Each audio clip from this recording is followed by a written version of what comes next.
Okay, we'll get it started here. Good morning, everybody. Welcome back. Today we're talking about commitments to winning. My uncle's going to run us down through some notes that he has. Uncle Tim, you want to take it away? Yep. Thank you, everybody, for joining us today. And another little topic to add on to what we've done the last couple of weeks. And today's topic is commitment to winning. And, there's a lot to winning. Sometimes it's winning the game of life, and sometimes it's winning the game of business, and sometimes it's a combination of everything. But in order to win, I think in business and in life, the first thing we got to do, as we talked in recent weeks, is have a business plan that we review either weekly or daily. Now, probably the majority of the people that will listen to this call did not complete a business plan for this year, nor do they have one.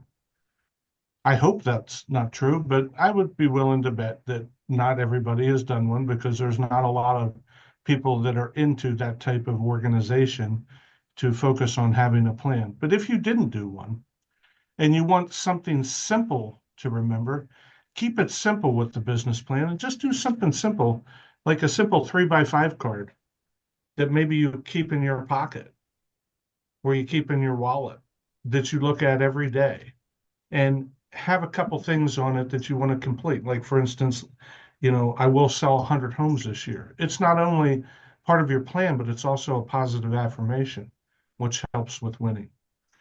I will get an appointment every day. I will lose 100 pounds. I will go on 3 vacations. I will spend time with my family. I will go to a real estate seminar. Have three, four, five things that you want to focus on this year as part of your plan. If you didn't complete the more in-depth plan that I sent out months ago, have something like that. Keep it around, stick it in your pocket, and review it so that it keeps you laser focused so that you can not only win the day, but win the year when it comes to winning. The next thing, as part of this whole thing with winning, is simply to recommit to the five equities of life.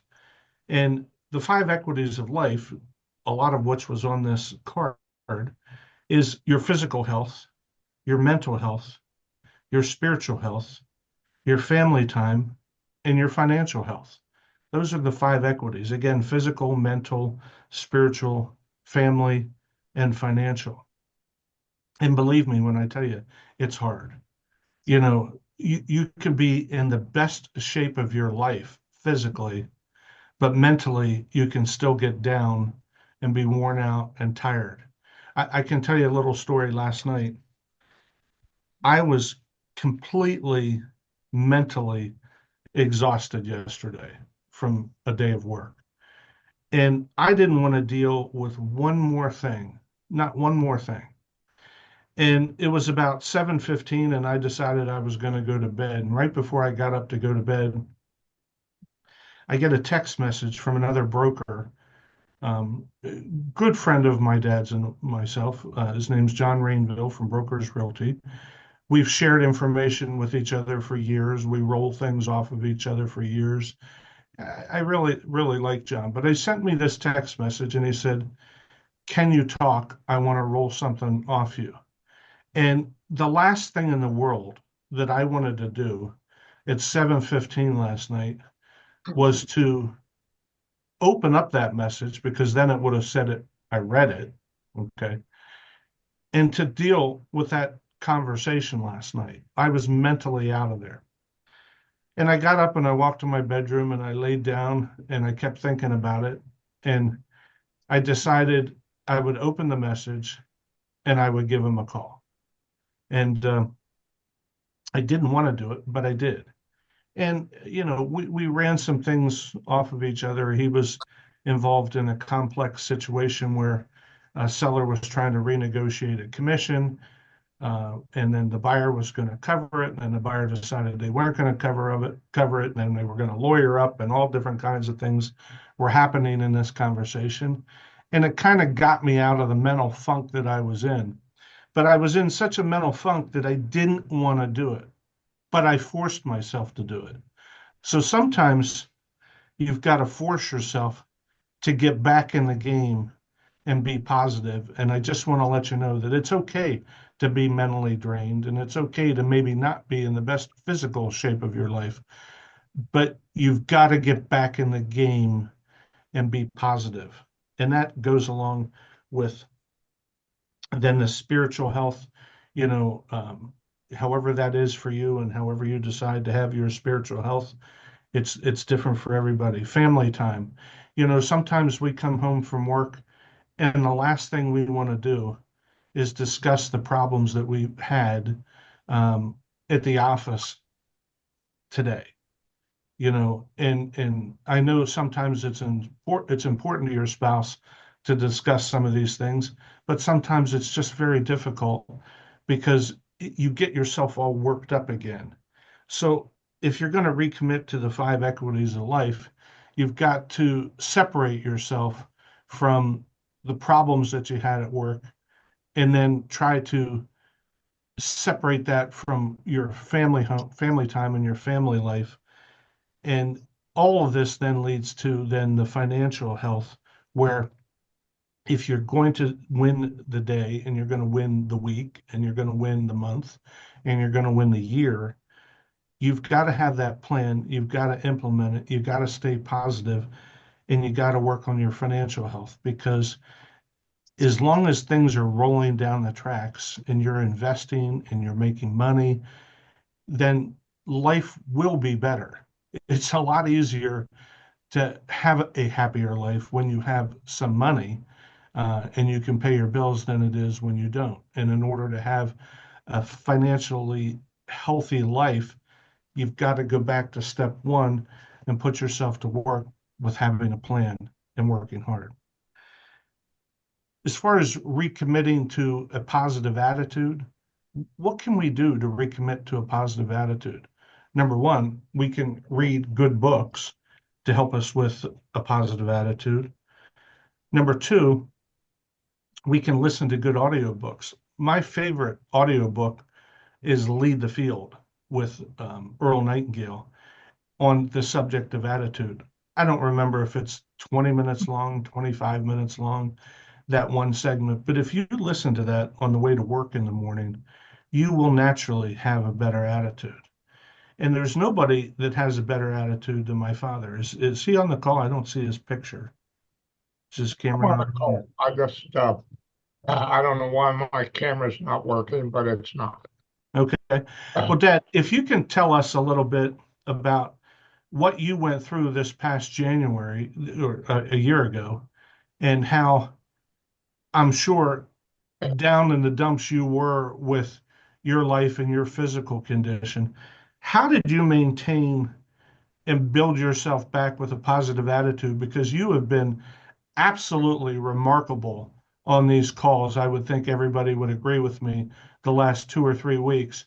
He's been on fire again. How did you convince yourself to have a good attitude and maintain a good attitude with everything you've gone through in the last year? that's really a great question, and I've looked at it at a couple of ways, and this is being as honest as I can be. Um, First of all, when I had the operation and I found out how limited I was, it scared the living hell out of me, to be quite honest. I just, I thought, oh my God, I'm going to be an invalid the rest of my life. And then I said to myself, of all the teaching that I've had about being positive, I have set a pretty, pardon my French, shitty example for myself of what I was doing and really feeling sorry for me and the world that I had. And all of a sudden, I started thinking about other people and saying to myself how much more fortunate I was than them. And at that point in my life, which was a pretty low point, I decided that I'm going to do the best of what I can do with what I have left. And it's almost like the stories if you hear about the one-armed baseball player and the gal that had all kind of physical problems but became a kicker. You have to motivate yourself through looking at other people's successes and saying, why can't I do that? I don't know how you teach that, but it's almost like a willingness to survive no matter what happens to you. And all of us have some of it. Not all of us have all of it. And the way to teach yourself that is to, I think, always talk to yourself in the present. I was taught, I can't remember which one of our coaches taught us that, but I used to say, I will do this, I will do that, I will do something else. That's not today. When you say will, that's in the future. You have got to be in the present in your own mind to make a change in what you really want to do with your life. And the only way to do that is bomb yourself with the positive things you want to do. And they're the goals. It may be, I need to get the wash done at my home. I need to rearrange some furniture. I need to rearrange some curtains. Or it may be that I've got to simonize my car. It could be anything, but you have to have that plan in place with a will that you're going to do that today, not tomorrow, not the next day, today. And it all starts, that's why we talk about Tim, the card that you said today. I forgot all about that. What a great idea. You can have your little quest on that card. And if you did that every day, you'd make a heck of an accomplishment in your life. I look at everybody that's on this call. Most of us have been successful. I'm going to point out Sue and Paula last year had one terrible year with their health and everything that went on in their lives. And look, they're back. They're going to do something different to make a change in their life, in their world. Not just First Advantage I'm talking about. I'm talking about your entire life. This, we're not that big. We're part of your world, but your world is huge. And the only way you make a change is with a determination that you need. I look at Emily Weaver, that's on this call, that's making a change in her life. She's been through hell. Losing a child is the most terrible thing that I can think of. And yet here she is fighting back, trying to make a difference in her life. That's the attitude all of us must have every day that we come to work. And just put a couple of goals out there for yourself. I talk about, now it's called Bold Trail.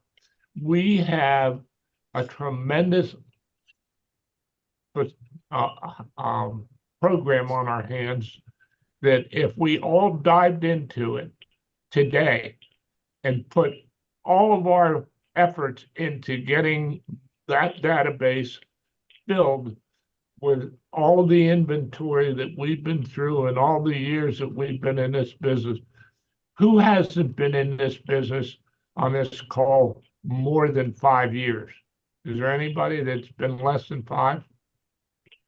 How about 10? Is there anybody been less than 10 years? Okay, Emily is one. We have 10 years of dealing with people. How many of you have all of the names that you've dealt with? How many of you have them in a database? That these are the attitudes, and I want to call them attitudes because they really are, that make you what you're going to be with your real estate life. And it's only when you say, I'm going to do something that's positive every day for this real estate life that you'll change it. Um, I guess I don't like losing. And in not losing, I'll be damned if I'm going to quit in the middle of a fight. And I think everybody should be the same way on this call. That's what makes the difference of where you want to be with your life. Thanks, Tim, Yep. and everybody on the call. Yep. Well, we're not quite done with you yet, Dad, because part of winning will be recommitting to your schedule every day. Now, how important has it been to you in your life when we started in the Mike Ferry organization in 1999 to recommit to that schedule and what you were going to do, especially the morning schedule? How important was staying on your schedule to the success that you had in real Well, estate? that's when I made my 30 calls a day, and that started in 1999 when we came back from a seminar. And speaking about that just for a minute, I'm sitting and you're sitting in the same seats, but we're surrounded by people that are doing millions of dollars with a real estate a year. And here we are doing, you know, maybe 80,000 a piece. And we're looking at these guys dressed in suits and ties, and the women are just beautiful with the dresses and remember all the the nice. I mean, it was they were fully blown, fully dressed. Nobody was. I mean, they were really decked out there. And you're saying to yourself, I can be like that. And and and then it goes back to your old football days when the coach used to say to you, "How bad do you want it? How bad do you really want to make the change in your life, no matter what it is, not just money?"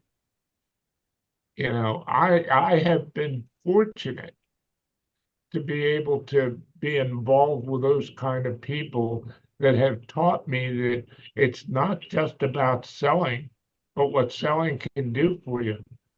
What if everybody on this call said to yourself, I'm going to buy a house this year and I'm going to rent it out and I'm going to start building my net worth?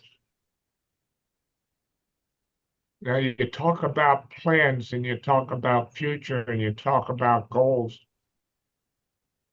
One of the last coaches that we had, name was Kevin Eldridge. And on a coaching call that we had, he said to us, I know you're scared, and I know that you've had a lot of down things in your life, but I want you to come back to my next call and tell me that you bought a house and put a contract on it. Now, you talk about pressure, because when this is 1999, and before that, I went through a hell of a mess, and I need a co-signer to pay cash to buy anything. And I think Tim will tell you that that was very, very much a true statement. Yep. It was a very stressful time in our life, and Yes, we it fought really back through it. was. And we needed to change, and we were afraid to change.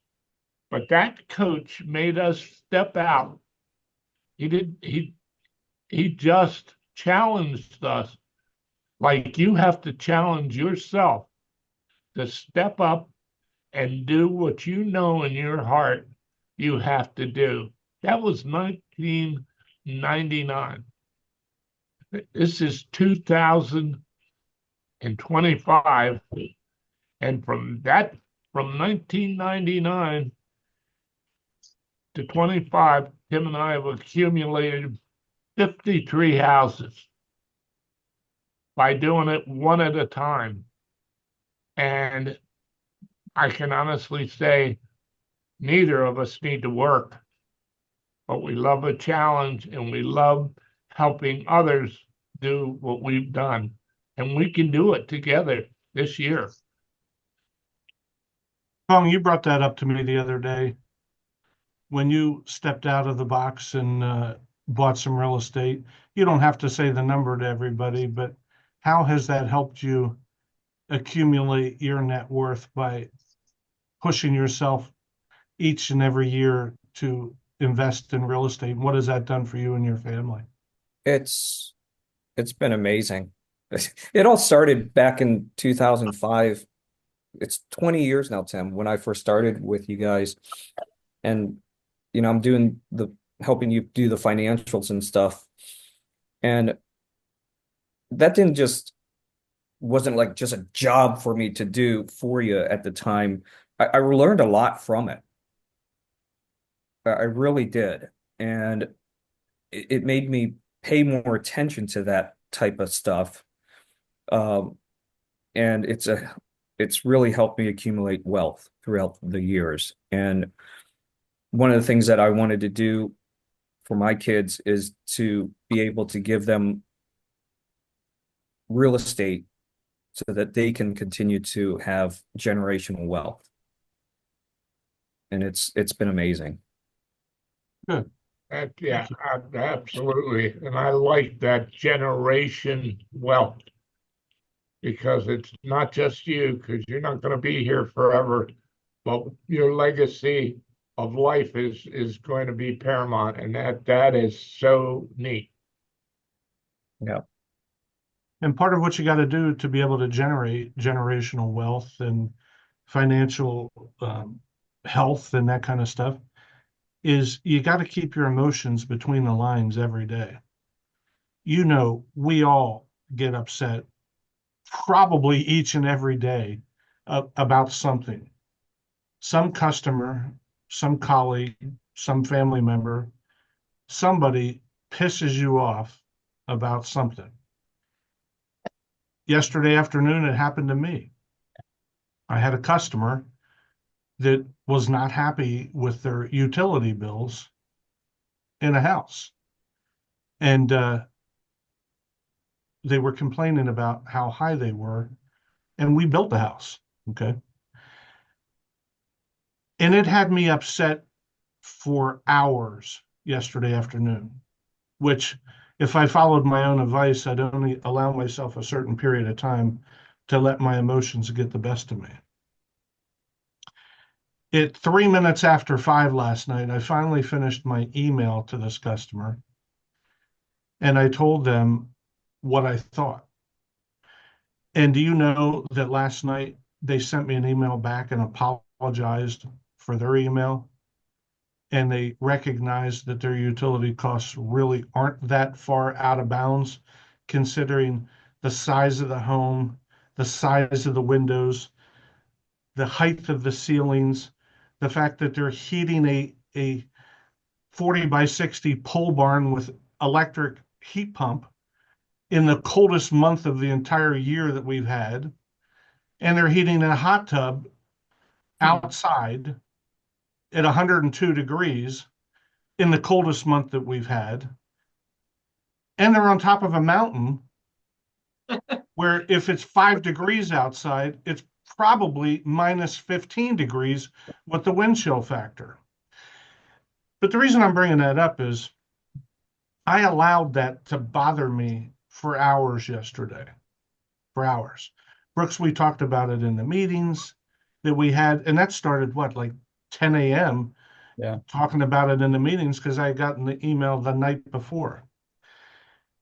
But I finally got my emotions under control, logically thought out how to explain this without upsetting them and allowing me to get some relief. And I did it, and it worked. So I'm just saying, one of the things with winning is you got to keep your emotions between the lines. And the other thing that you got to do, and I've brought this up with Kathy and with Brooks, is one of the things that we learned years ago is you can't be attached to the outcome. If you can work where you're not attached to the outcome, and I wish Morgan Tressler was on this call today. Unfortunately, she's not. She just was in a situation this past week where she was up against, I think it was at least three, might have been four other agents for a listing. And she wasn't attached to the outcome, and she was willing to lose it. And you know, every other agent, some of which were from Keller Williams, Global Banker, those other companies, they all gave the seller a really high price. And she gave the seller a low price without discounting her fee either. And you know, because she wasn't attached to the outcome and she told the truth, she won the listing. And it was a really neat story to hear when she came to my office and told me about it. But it just brings me back to she was able to do that from a position of power. She wasn't attached to the outcome. She was willing to tell the truth. She explained why the property was worth that amount of money, how valuable it was for her to earn the amount of money that she wanted, and she won the listing. So again, if you want to not be attached to the outcome and you want to win the day, win the week, win the month, and win the year, in order to do that, you've got to not be attached to the outcome and you got to have great negotiating skills.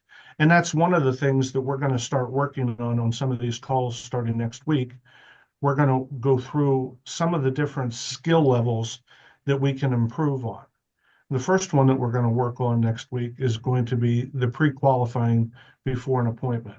So regardless of whether or not it's a buyer's appointment or whether it's a seller's appointment, the best thing you can do in order to win the day, win the week, win the month, or win the year is to pre-qualify each and every appointment, even if you don't want to, even if you don't, you know these people very well. If you were their doctor and you were trying to diagnose their problem of why they don't feel well, you have to ask questions, even when you don't want to. So that's what we're going to talk about next week on the call is to do the pre-qualifying of each and every client. Uh, and then the last thing that I wanted to bring up today about winning the day, winning the week, winning the month, and winning the year is you got to recommit to doing what's best for the customer. Do you know when you do what's best for the customer, it will come back 10 times for you. Might not come back on that particular deal, but overall, it will come back to you. Because when you put their interest ahead of your interests and you do what's best for the customer, you will always win. And I think that's important to remember. Again, not being attached to the outcome, doing what's best for the customer, learning your skills, committing to your schedule, working hard every day, putting 40 to 50 hours a week in. You do these kind of things, focus on your 5 equities of life, and you're going to win the day, the week, the month, and the year. A year. Yep. Dad, anything else you'd like to follow up with?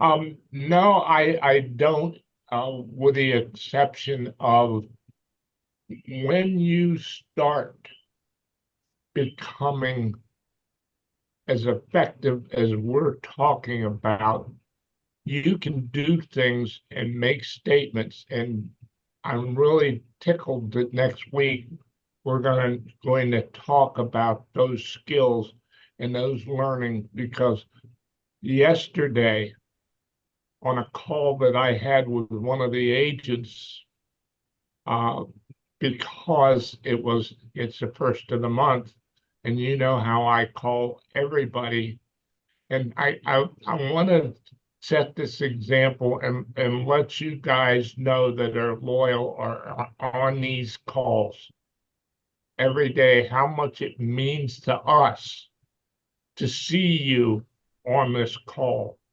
I called 12 people yesterday. Do you know how many answered the phone out of 12?